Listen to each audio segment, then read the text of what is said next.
Fala galerinha, bem-vindos a mais uma aula, a aula de número 4, que tem como tema operações envolvendo conjuntos numéricos.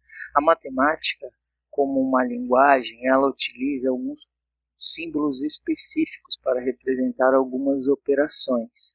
Nesta aula, então, iremos tratar de quais são os símbolos e quais são as operações que podemos fazer quando estamos trabalhando com conjuntos numéricos. Relembrando, na aula anterior, nós definimos dois conjuntos de suma importância para o entendimento da matéria, que é o conjunto dos números naturais, compostos pelo zero e por todos os números inteiros positivos, e o conjunto dos números inteiros, que além de possuir o conjunto dos números naturais, o zero e os números positivos, ainda contém os números que passam a informação de falta, de débito, ou seja, os números negativos. Lembrando que ambos os conjuntos, eles são conjuntos compostos somente por números inteiros, isto é, sem casas após a vírgula. Ainda vimos alguns subconjuntos desses dois. Por exemplo, o conjunto dos números naturais sem o zero, o conjunto dos números inteiros não negativos, o conjunto dos números inteiros não positivos e o conjunto dos números inteiros não nulos. Nesta aula, então, nós vamos utilizar e vamos aprender os símbolos matemáticos para expressarmos as relações entre conjuntos. Como assim? Vamos supor que desejássemos expressar a seguinte informação. O conjunto dos números inteiros não negativos, ele é uma parte, ele está dentro do conjunto dos números inteiros. Como queríamos expressar essa afirmação utilizando os símbolos adequados na matemática? Nós iríamos expressar essa informação da seguinte maneira. O conjunto dos números inteiros não nulos está contido no conjunto dos números inteiros. Perceba, esse C aqui, então, ele significa está contido. Então, o símbolo C significa está contido. Poderíamos ainda ir mais além, falar que o conjunto dos números inteiros sem o zero, ele está contido no conjunto dos números inteiros. Poderíamos falar ainda que o conjunto dos números naturais está contido no conjunto dos números inteiros, e assim por diante.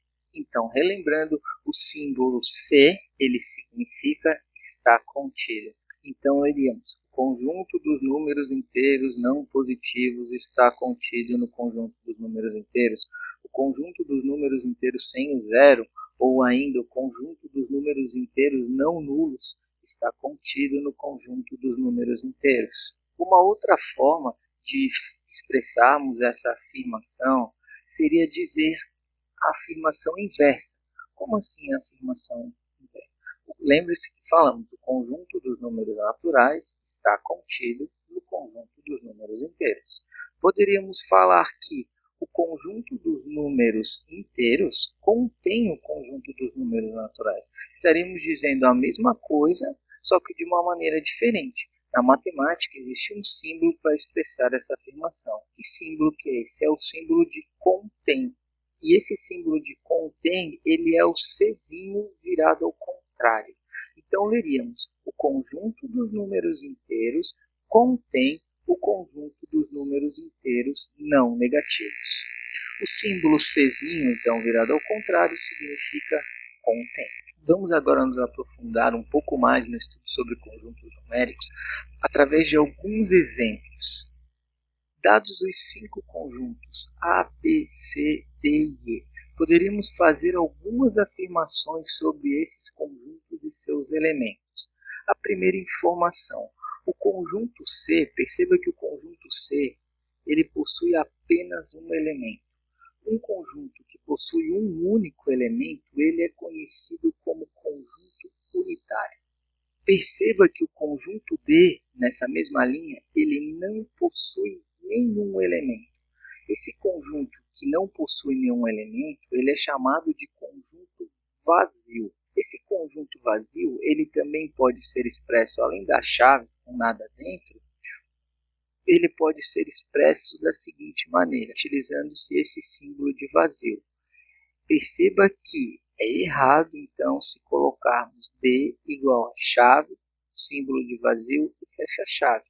Esse símbolo, essa simbologia, ela não existe. Ou chave sem nada dentro, ou símbolo de vazio. Ainda podemos afirmar que o conjunto vazio ele está contido em qualquer outro conjunto. Ou seja, o conjunto D, que é o conjunto vazio, ele está contido no conjunto B. O conjunto vazio ele está contido no conjunto A, o conjunto vazio ele está contido no conjunto C, o conjunto vazio ele está contido também no conjunto E. Conjunto A. O conjunto A ele é formado pelos elementos -1, -2, 3 e 5. Perceba que todos os elementos de A estão contidos no conjunto B. -1, -2, 3 e 5. Quando isso acontece, dizemos que A está contido em B, ou ainda que B contém A. Da mesma maneira, podemos perceber que o conjunto C, composto somente pelo número 5, ele também está contido no conjunto B. Então, expressaríamos essa afirmação dizendo C está contido em B ou B contém C. Novamente falando mais sobre esses conjuntos, teremos outra relação. Perceba que o elemento 5 ele também é um elemento de A. Então, poderíamos dizer que o conjunto C está contido em A e ou A contém C. Quando quisermos expressar uma negação, quando nem todos os elementos de um conjunto estiver dentro do outro, nós vamos querer dizer, matematicamente falando, que não está contido. Por exemplo, perceba o conjunto A e o conjunto E. O conjunto A tem o elemento -1, o E também. Tem o elemento -2, o E também. Mas os elementos 3 e 5, eles não estão dentro do conjunto A. Ou seja, nem todos os elementos de A estão dentro de E. Então, o A não está contido em E. O símbolo matemático com esse significado é esse Czinho cortado. E a gente lê esse símbolo como A não está contido em E. Continuando com as operações envolvendo os conjuntos, quando quisermos agora não relacionar mais conjuntos entre si, mas elementos e conjuntos, ou elementos de um conjunto, existem símbolos para trabalharmos neste caso específico, que são símbolos de pertence e de não pertence. Por exemplo, quando quisermos dizer que um elemento pertence ao conjunto, como o número 5, o número 5 ele pertence a C. Essa afirmação, matematicamente falando, seria expressa desta maneira: 5 pertence a C. O elemento -1. O elemento -1 ele não pertence a D, já que D é o conjunto vazio. Então, -1 não pertence a D. O elemento -4. O elemento -4 ele pertence ao conjunto B. Então, -4 pertence a B. A partir do estudo da simbologia adequada, vamos agora trabalhar com algumas operações envolvendo os conjuntos numéricos. Algumas operações essenciais para entendermos expressões matemáticas um pouco mais complicadas, que veremos no final do curso, como funções de primeiro, segundo grau e assim por diante. A primeira operação de grande importância envolvendo conjuntos numéricos é a operação de reunião ou união, cujo símbolo para expressá-la vai ser a letrinha U. Essa operação nada mais é que uma operação que reúne todos os elementos dos conjuntos envolvidos. Para esclarecer a situação, pegaremos como exemplo o conjunto B e o conjunto E e realizaremos a operação B união com E. O que representaria esse novo conjunto B união com E? Representaria um novo conjunto que nele estivesse contido todos os elementos do conjunto B e todos os elementos do conjunto E, sem repetir os elementos que estivessem contidos nos dois ao mesmo tempo. Como assim? Vamos pegar os elementos, então, do conjunto B. Menos 4, menos 1, menos 2, 1, 3, 5 e 9. Agora acrescentaremos os elementos do conjunto E. Menos 5, menos 1. O menos 1 ele já foi introduzido, então ele não deve ser repetido. O menos 2 também, o 1 também, o 2, o 10 e o 12. Acabamos de produzir um novo conjunto que representa a união dos elementos de B e E. Em ordem crescente, o conjunto B união com E seria expresso dessa maneira. O cognitivo lógico matemático que expressa a união entre dois conjuntos vai ser a palavra ou, a expressão ou. Essa expressão, ela nos diz que ao menos uma das duas sentenças tem que ser verdadeira, ou seja, vou produzir um novo conjunto que os elementos ou eles estejam em B ou estejam em E. Essa palavra, então, ela vai significar a união entre dois conjuntos. Uma segunda operação muito importante é a operação de intersecção entre os conjuntos. Essa operação ela vai ser expressa pela letrinha U de ponta cabeça. O que significa a intersecção entre dois conjuntos? Novamente, utilizando como exemplo os conjuntos B e E, produzimos um novo conjunto B intersecção com E. O que esse novo conjunto representaria? Ele representaria todos os elementos que existem simultaneamente em B e em E. Então, por exemplo, o elemento menos 4 ele só existe em B. Então, ele não será um elemento do novo conjunto. O elemento menos 1 ele existe tanto em B como em E. Então, ele seria um elemento desse novo conjunto. O elemento menos 2, o elemento 1, o elemento 2 não pertence aos dois, nenhum outro elemento pertence simultaneamente aos dois conjuntos. Então, acabamos de produzir o conjunto B intersecção com E.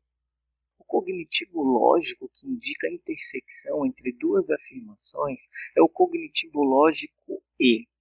Essa palavra ela vai indicar que as duas afirmações têm a necessidade de ser verdadeira ao mesmo tempo.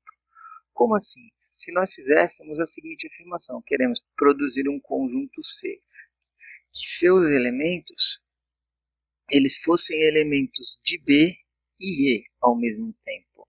Essa palavra aí, ela tem o mesmo significado que intersecção, pois os elementos têm que ser elementos comuns de B e de E. Por fim, a última operação que estudaremos aqui é a operação de diferença entre dois conjuntos, denotada pelo sinal de menos. Essa operação ela estabelece um novo conjunto, novamente utilizando como exemplo os conjuntos B e E, ela produzirá um novo conjunto, que ele será formado por todos os elementos que temos somente em B. Ou seja, pegaremos o conjunto B e tiraremos todos os elementos que tem em E e em B ao mesmo tempo. Como assim? O elemento menos 1 ele é um elemento comum, então ele não seria um elemento do nosso conjunto de diferença. O elemento menos 2, a mesma coisa. O elemento 1, a mesma coisa. Os elementos que sobraram no conjunto B, eles vão ser os elementos do nosso conjunto de diferença. Ou seja, estou realizando a subtração entre dois conjuntos. Então, o conjunto B, diferença E, ele é composto por menos 4, 3, 5 e 9. Um caso específico onde utilizamos a diferença entre dois conjuntos é quando estamos realizando a diferença de um conjunto que está contido dentro do outro conjunto. Como assim? Vamos pegar como exemplo o conjunto A e B. O conjunto A, como sabemos, ele está contido no conjunto B. Então, a diferença de A menos B seria somente os elementos de B que não estão em A. Seria então, por exemplo, o -4, o 1 e o 9. Quando realizamos uma diferença em que todos os elementos de A estão em B, vamos falar que essa operação é chamada de complementar de B em relação a A. Para reforçar, então, o que foi estudado nessa aula, vamos ver alguns exemplos. Se nós realizássemos a diferença de A menos A, ou seja, retirássemos todos os elementos de A que estão contidos em A, só iria sobrar o conjunto vazio. Se nós fôssemos realizar a diferença entre B e C, ou seja, percebendo que C está contido em B, seria a mesma coisa que realizássemos a operação de complementar de B em relação a C. Isto é, retiraríamos todos os elementos de C que estão em B. Somente, neste caso, o número 5. Ainda neste contexto, se realizássemos a intersecção de A com E, ou seja, pegarmos somente os elementos que existem nos dois, teríamos como representação desse conjunto somente o número -1 e -2. Ainda neste contexto, se fôssemos realizar a união do conjunto vazio com o conjunto C, teríamos como resultado somente o elemento 5. Então é isso, rapaziada. Espero que tenham entendido bem. Nos vemos na próxima aula e até mais.